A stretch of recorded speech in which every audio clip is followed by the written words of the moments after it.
Welcome back to the channel. In this video, I'll be listing the top 5 best boxers currently in MMA. Not all time, but currently. And emphasis on boxers, not strikers, boxers in MMA. So you might say, oh, this guy, isn't that got a better striker? Isn't he just, no.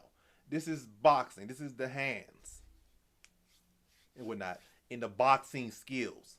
This isn't about catching kicks or stuff like that, or throwing high kicks and spinning back kicks and whatnot, and oblique kicks and teep kicks and roundhouse kicks. This is about boxing and who I feel, or who is the best boxer.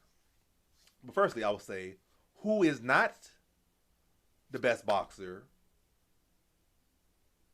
is not this guy.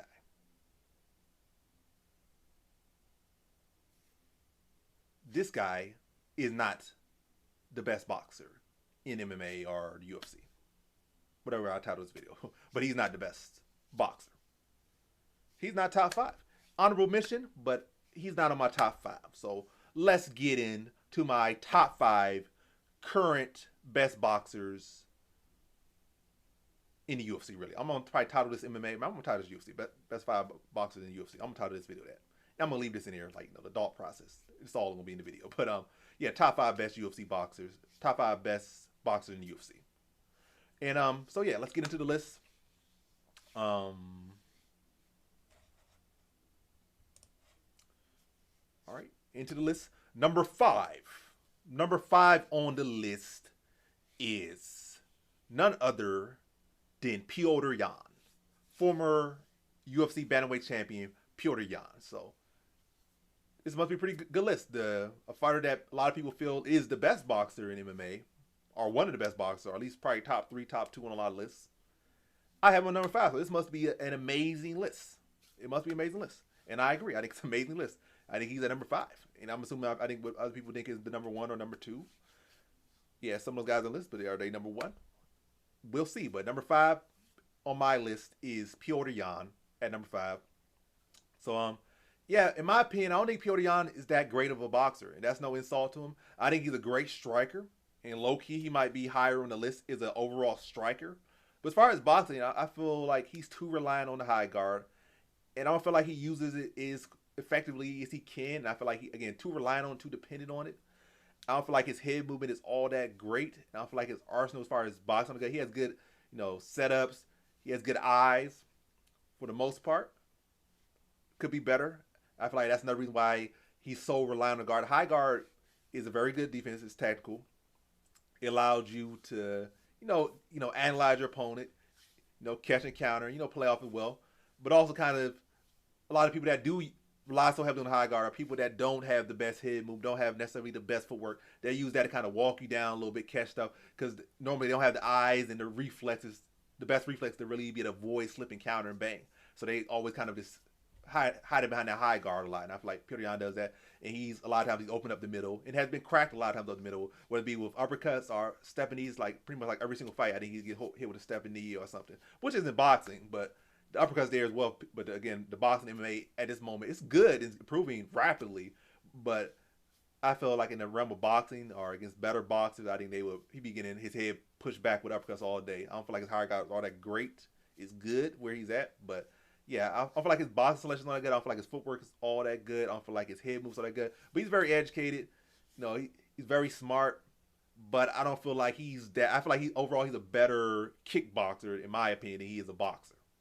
Or kickboxer / Thai boxer hybrid, MMA striker. Yeah, he's very good at that. But boxing, I don't feel like his boxing is all good. And also, I feel like off his back foot, he don't really got nothing. Like guys that can literally have pillow hands like Aljo and other guys could literally just push him back, just throwing slappy punches, and he really had no response to that a lot of times. He'll give a whole round to that.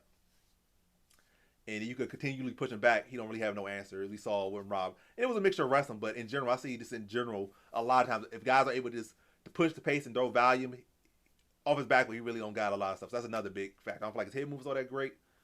I don't feel like his shot selection as far as with the hands and boxing particularly is all that great. It's good, but it's not all that great. It's some of the other guys on the list, higher on the list. And off the back foot, I feel like, for the most part, in my opinion, I feel like he's pretty horrendous off the back foot. As I noticed since he first came in the UFC, he's pretty horrendous off the back foot. But yeah, that's my take on Petr Yan, and I have him at number 5. And now to number 4. At number four, I have Max Holloway. And Max Holloway, you know, very solid boxer, definitely worthy on this list. You know, good high output, good creativity on the feet, good footwork. Head movement could be a lot better. Relies on his chin a whole lot. And I think where Max Holloway suffers so much is defensively. He is, I think, the most hit fighter in the UFC. But he does got good head movement when he locks in. When he locks in, his head movement is real good. I think when he locks in, head movement is better than Petr Yan. When he locks in, footwork can be a little bit better here and there. But I do like his boxing, especially offensively and overall, a lot more than Petr Yan. Especially when we just look at pure hands. I would say I like Max Holloway's boxing a lot more. And Max Holloway also got that benefits from, like, he's a crafty striker overall with his kicks and stuff. But I would say, in my opinion, I think Max Holloway is the 4th best boxer in the UFC currently.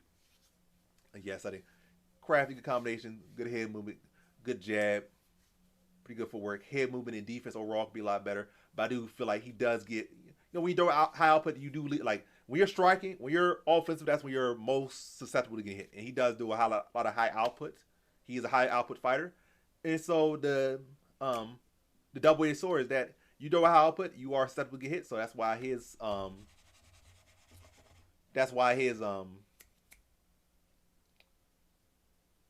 has been hit more than anyone in the UFC history. Absorbed more headshots and has absorbed a lot of damage. But Max Holloway, number 4, amazing fighter, amazing boxer. Number 4, the 4th best boxer in the UFC today. Over to number 3. Number 3, I will say, is Dustin Poirier. 2-0 against Max Holloway. And kind of got to put him ahead of him. I really would want to put him behind Max Holloway, but the fact that you beat Max Holloway twice, the first fight really wasn't no box. You submitted him. But the first fight. But the second fight, outboxed him. I feel like if Max Holloway would have came in and waited for Justin Gaethje to, actually came in and built himself, like, actually, trained up to the way. I feel like against Poirier in the second fight, he just came up. He kind of was soggy fat in that fight. Versus in the Gaethje fight, he actually, like, he lifted weights. He put on the weight right, is what I'm gonna say. He put on the weight instead of just not cutting weight. He put on the weight and did kind of cut down to 55, as opposed to with the Poirier fight, he just didn't really put the weight on. He just walked in, is what I'm saying. He walked in. He didn't put the weight on. He walked in. Gaethje, he put the weight on and trimmed down to make the weight to fight Gaethje. So then I think the results speak for itself. Now, even still on the fight, like, he was piecing up Holloway at point. I mean, he was piecing up Poirier at points. And points, like, Poirier even said himself he wanted to he thought about quitting in that fight. But he said, nah, I'm not going to lose again. And he, bit down his mouthpiece and came back. But imagine that was a Holloway that had the actual weight on him. Like, he getting touched with the same shots. He could be put away at those points. And at that point, it's like, Poirier was landing some good shots, but I feel like they were having such a big effect because Holloway, again, didn't have the mass on him. So obviously going there, those bigger punches from a bigger guy. That's that's the issue with cutting weight. That's one of the big dangers, the bigger threats, is when you come in the weight, you don't come in properly, and you go with a big guy. Those shots gonna hit you a lot harder because this guy's carrying more weight, more mass than you. And Holloway's chin, like I say, it held up, but he was getting rattled by a lot of shots. By pretty much every big clean shot Poirier landed had him on skates, and he would have good momentum. He get caught with a big shot. All that momentum goes, he lose the round. But still feel it was a pretty close fight. But the difference would have been big if Holloway would have came in. But this is about Poirier. Yeah, Poirier's a solid fighter. I don't feel like his head movement was all that great. Very crafty with his combination, creative defense, and I think really a big thing about Poirier is his resume. He has fought a lot of the best boxers in MMA and has prevailed a lot of times. He beat Conor McGregor twice now, like 2-1 against McGregor, 2-0 against Holloway, and such and such. And he has knocked out a lot of guys, fought a lot of good guys, and has consistently been one of the better strikers, better boxers in his division for years and years, and still is. So a lot of it is his resume. I feel like overall, as a fighter in general, he's overrated, and even the boxing department, he's overrated. But you can't dispute actual work. Like the work is there for Poirier, especially when he starts talking about maybe not as far as winning belts, like legit belts and choking in championships, but as far as like striking matchups, he has held a pretty like another good boxer. He knocked Bobby Green out in the first round. Again, beat Holloway twice, beat McGregor twice, um, beat Dan Hooker. Like I said, the guy has fought some good strikers, some good boxers, and has won far more than he has lost in those type of matchups. So, praise, slick and crafty in the feet, good hooks, good combinations, good body shot. You know, it works high and low with it, and a lot more crafty than people give him credit for. So yeah, Poirier's technique on the feet. I know a lot of people give him glaze, but also a lot of people just try to take from him. And oh, you can say this and that, but I think Poirier's striking holds up with the best of them, and his boxing holds up with the best of them. And I think he rightfully holds that number 3 spot. Now number 2. Number 2 on the list of best boxers in the UFC is Ilia Topuria, the reigning featherweight champion. This will come as a shock to a lot of people, just like Petr Yan at number 5 and Ilia at number 2. A lot of people are like, oh, Ilia is the greatest thing since sliced bread. He should be number 1. Maybe you talk about recency, you talk about resume, and definitely overall fighter right now. Yeah, easily number 1. But this is purely boxing. There's not so much on resume. Resume is definitely playing an impact on this list, but not purely on resume. But yeah, Ilia, I would say is number 2. Pretty good head movement. Could be a little bit better. I think for me, what draws me for Ilia a little bit and kind of takes it from number 1, like obviously he got the power, he got explosiveness, he has the IQ, he has the eyes. You know, he has just about everything you would want for him. But I don't feel like his jab is clean. I feel like I would want a stronger jab from him. I would want better shot selection. I feel like his combinations are pretty predictable for the most part. You know, pretty much like 90% of them going in with a hook. He's very squatty and, you know, compact with shots. It has been working for him, but I feel like it can be easily exploitable. And I feel like that style would not transition over well to boxing, especially given the size. He's already a small 145. I feel like if he going to transit over the boxing, at 45 he get tore up. Maybe he drop down like 35 or 30. I think that'd be it. And I think he has the frame for a 130 pounder. He's obviously, in my opinion, fighting well above his weight class. That speaks to his skill and his power. And also, at the end, he's more than just another thing. He's more than just a boxer. He's a guy that has high level grappling. Was really his background is in grappling, so he's a high level grappler as well. So, again, very much on this list, he's the best fighter by far on this list. Currently, best fighter by far on this list. But pure boxing, I would say, yeah, Ilia is number 2 on this list. Got good power. You know, he understands weight distribution very well, and that's a big part of his game. Those good combinations, fast hands, snappy punches. Again, I would love for him to have a better jab and use that a little bit more effectively. And another thing, let me kind of some stuff that I would take away from him, and that he doesn't have that the first person. I feel like first person has better footwork. I feel like first person has better head movement, better reflexes, and more variety, more creative, and better off the back foot. You know, good counters and good offense. Where I feel like Ilia, I don't feel like his counters are all that great too much. Like maybe in the pocket, like he kind of pull a little bit, he can slow back on you, hit you a little couple combinations. But as far as like catch somebody coming in with a check hook, catch somebody coming with an uppercut, catch somebody coming in like intercept with a jab or something. I feel like he's missing some key things. Like I say, he's phenomenal at what he does, but I feel like he's missing some key things that I feel like number 1 has. So yeah, Ilia is phenomenal, but I think is with pretty much every MMA fighter. MMA today is about the whole. It's not the part of the individual parts. It's about the sum of everything.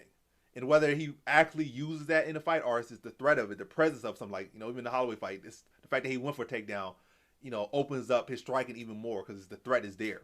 But yeah, MMA is about mixed martial arts. And yeah, he's obviously, in my opinion, the best on the list currently. Is a overall fighter. But pure boxing, I don't think he's the best boxer in the UFC right now. I don't think so. But yeah, phenomenal fighter, but it's just some stuff I feel he's missing. And then, but they're all missing stuff, but I feel like the number 1 has it all, you know, has it all. No, doesn't have it all, but he has more of it. He's more put together as a boxer, in my opinion. So, number 1, last but not least, obviously, the number 1 is not the least. it's the most. It's the number one.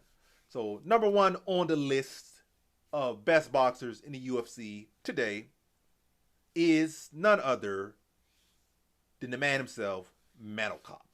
Recently had an amazing performance against Bruno Silva. And I already thought like he was pretty solid striker. But I feel like this fight really opened my eyes even more. And you might say, oh, what's name just knocked out Holloway, this guy did that. But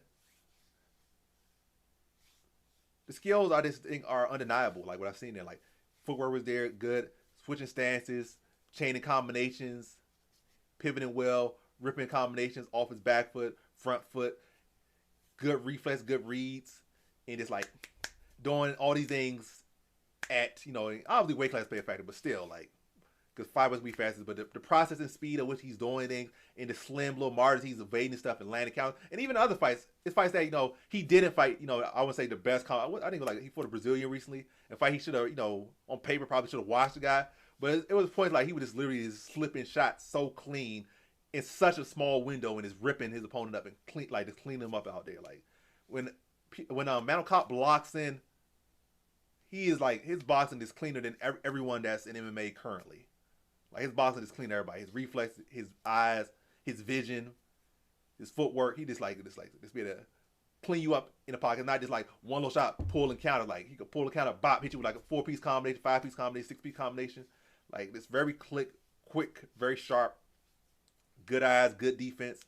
Whether it was hands low, his hands high, like he can do it all on the feet. Where I feel like some of the guys are relying on the high guard, or they're relying on this stance, or their combination, like the only shot that could really crack you was a hook or something like that. Like he could hit you with like 20 different combinations, 20 different sequences, 20 different angles, pause the motion, reset it, come back to it. Like I just feel like at this moment, Mateusz, pure boxing right now, Mateusz, I'm not saying he's the best striker. That's a bigger debate. But boxing, pure hands, right now, in the sport of MMA, in the UFC right now, pure hands, Mateusz is the best boxer in the UFC. I just feel like he's, right now, the total package. Could use a jab a little bit more. But the feints, the combinations, the reflexes, the footwork, the vision, the timing, the IQ, as far as pure striking, pure boxing, I say at this very moment, the overall package, he's the best boxer. I just lost my voice right there. He's the best boxer. Overall, he's the best boxer in the UFC today. Maybe tomorrow he's not. Maybe not then tomorrow, but it's always changing. But it's a right now, present day, best boxer in all of MMA today. Not all time. That's another bit. You got to go back and do the research and fully confirm that. But as far as today, present day, best boxer in MMA. But how do you guys feel with those takes? Y'all feel like it was trash? Y'all feel like it's different? Debate with me in the comment section below. Drop your thoughts, your takes, or whatnot. But that's my takes. That's my thoughts. Top 5 boxers in the UFC today. Number 1, Mateusz. Number 2, Ilia Topuria. Number 3, Dustin Poirier. Number 4, Max Holloway. And number 5, Petr Yan. That's my top 5 boxers in the UFC today. But what are your thoughts? Leave them in the comment section below. But that's been the video. Thanks for watching. Like, comment, and subscribe. And come back for more videos. Peace.